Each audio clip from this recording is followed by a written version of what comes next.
नमस्कार दोस्तों, आप देख रहे हैं गार्डनिंग विद प्रिंस और आज हम बात करने वाले हैं बहुत ही खूबसूरत सी फ्लावरिंग करने वाले प्लांट पार्चुलेका की। जानेंगे पार्चुलेका किस तरीके से आप लगा सकते हैं, किस तरह की मिट्टी चाहिए, कितना फर्टिलाइजर चाहिए, इसके अलावा आप इसकी किस तरीके से इसको प्रोपोगेट कर सकते हैं, किस तरीके से अपने घर पे लगा सकते हैं। इन सारे सवालों के जवाब आपको इसी वीडियो पे मिलने वाले हैं। दोस्तों, पार्चुलेका बहुत ही खूबसूरत सा और लंबे समय तक फ्लावर देने वाला ये प्लांट है और इसको लगाना बहुत ही आसान है। अगर आप गार्डनिंग में न्यू हैं, न्यू बिगनर्स हैं, तो आपके लिए सबसे बेस्ट वाला प्लांट होने वाला है कि इसको आप लगाएंगे और बेहतरीन सी फ्लावरिंग इसकी पाने वाले हैं। लेकिन जो पार्चुलेका होता है दो तरह का होता है। एक होता है देसी वाली वैरायटी, जिसमें से कम फ्लावर्स जो होते हैं उनमें पत्तियां कम होती हैं, जो इसको पेटल्स बोलते हैं ये कम होते हैं और वो एक दिन खिलने के बाद दूसरे दिन के लिए खत्म हो जाता है। लेकिन जो दूसरी वैरायटी होती है ये हाइब्रिड वैरायटी होती है। इसमें बहुत सारी पत्तियां निकल करके आती हैं, एक फ्लावर में बहुत सारे इस तरीके के पेटल्स निकल करके आते हैं। बहुत ही खूबसूरत सा रोज की तरीके पौधा लगता है, इसीलिए इसको रोज मॉस भी कहा जाता है। इसको रोज मॉस भी कहते हैं। और अगर आप इस समय यानी कि अप्रैल के आसपास हैं तो अप्रैल से लेकर के जून तक इसकी कटिंग लगाने का बहुत ही बेस्ट टाइम है, इसको आप लगा सकते हैं। इसके अलावा आप इसको बीजों से भी अंकुरित कर सकते हैं। जिस तरीके से ये फ्लावर्स यहाँ पे खिला है, ये फ्लावर्स यहाँ पर खिल चुका है और इसका लास्ट वाला हिस्सा जो रह गया है, इससे क्या होगा, इससे बीज बन जाते हैं। और बीज जो बोने का बेस्ट समय होता है वो होता है मार्च और अप्रैल में। मार्च अप्रैल में आप बीज बो देंगे तो ये पौधे तैयार हो जाते हैं। लेकिन इस प्लांट को लगाना बहुत ही आसान है, इसकी जो प्रोपगेशन करना बहुत आसान है। तो इसको बीज की बहुत ज़्यादा ज़रूरत नहीं होती कि आप इसको बीज से लगाएं, क्योंकि ज़रा सा भी कहीं से मिल जाए तो आप इसको कटिंग से ग्रो कर सकते हैं।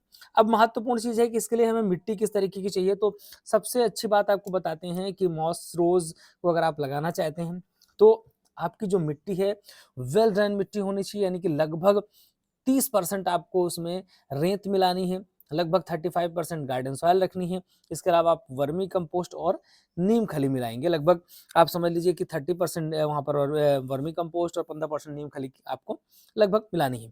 तो इस तरीके से इसके लिए बेस्ट सॉइल बनेगी जो कि प्लांट इसमें बेहतर चलेगा। क्योंकि अगर पानी रुका इस पौधे पे, सबसे बड़ी प्रॉब्लम होती है अगर पानी रुकता है तो यहाँ पर पत्तियां ज्यादा होती हैं, फ्लावर्स कम होते हैं। जैसे कि आप इस पे देख रहे हैं कितनी ढेर सारी कलियां, कितनी ढेर सारी कलियां आई हुई हैं। बहुत जबरदस्त वाली फ्लावरिंग इसमें होने वाली है। और सबसे खास बात है कि इस पौधे को 9 o'clock भी कहा जाता है और लगभग इस टाइम 9 बजने वाले हैं, कुछ ही मिनट है तो 9 बज रहा है लगभग। तो 9 बजने वाले हैं, धीरे धीरे कलियों ने अपना मुंह खोलना शुरू कर दिया है, फूल खिलना शुरू हो गए हैं। लगभग 9 बजे के आसपास फ्लावर्स खिल जाते हैं और शाम को 5 बजे तक इसके फ्लावर्स खिले रहते हैं। इसके बाद ये बंद हो जाते हैं फ्लावर्स और रात भर ये बंद रहते हैं, सुबह फिर से खिलना शुरू कर देते हैं। तो ऐसे करके लगभग 4 से 5 दिन तक फ्लावर्स खिले रहते हैं। लेकिन जो देसी वाली वैरायटी होती है उसके फ्लावर्स एक ही दिन चलते हैं, वो एक दिन खिलते हैं, अगले दिन लगभग वो बेकार हो जाते हैं। तो इस तरीके से ये प्लांट है और इसकी एक खास बात हमने आपको बता दी किस तरीके से इसको करना है। दूसरी चीज़ है कि आपको ओवर वाटरिंग नहीं करनी। अगर आपको बहुत अच्छे प्लांट उसमें फ्लावर्स चाहिए तो ओवर वाटरिंग नहीं करनी। ओवर वाटरिंग करेंगे तो फ्लावर्स इसमें आपको उतने अच्छे नहीं मिल पाएंगे। अब हम बात कर लेते हैं इसके प्रोपगेशन की। प्रोपगेशन किस तरीके से कर सकते हैं, ये बहुत इंपॉर्टेंट चीज़ है। तो आप इसका सबसे बड़ा तरीका है कि जैसे फ्लावर्स यहाँ पे प्लांट्स हैं तो इस प्लांट से बगल से एक दूसरा प्लांट भी निकाल सकते हैं। जैसे इस तरह का प्लांट लगा हुआ है तो इसको हम यहाँ से उखाड़ेंगे तो यहाँ पे नीचे देखिए इस तरीके से ये रूट्स निकल आई। अब आप इस प्लांट को भी लगा सकते हैं आसानी से किसी दूसरे प्लांटर पे और आप इससे नए पौधे बना सकते हैं। दूसरा तरीका है कि कटिंग से किस तरीके से आप इससे बनाएंगे। तो कटिंग से करने के लिए बहुत ही आसान सा तरीका है, आपको इसकी कटिंग्स करनी होगी, करके दिखाते हैं आपको।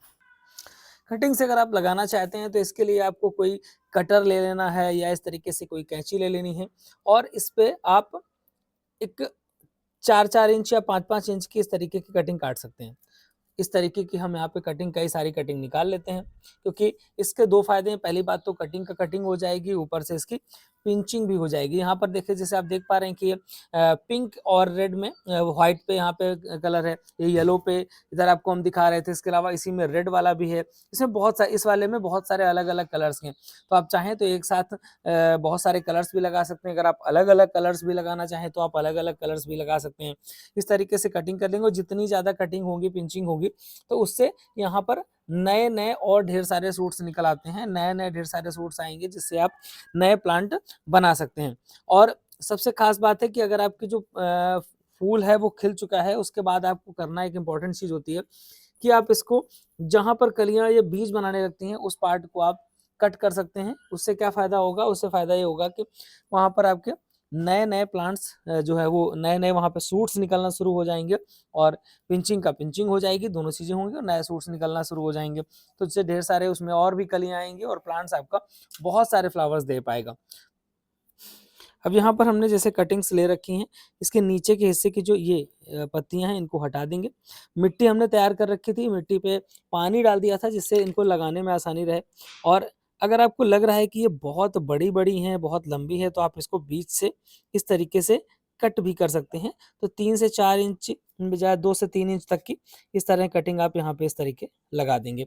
ऐसे ये है, इसको हम यहाँ से नीचे की पत्तियाँ हटा देंगे और इसको लगाते चले जाएँगे। तो फटाफट इसको हम यहाँ पर लगा देते हैं। तो जितनी भी हमने यहाँ पर कटिंग्स काटी हुई हैं, इनको इस तरीके से लेंगे और बीच से हम तोड़ देंगे, दबाते चले जाएँगे।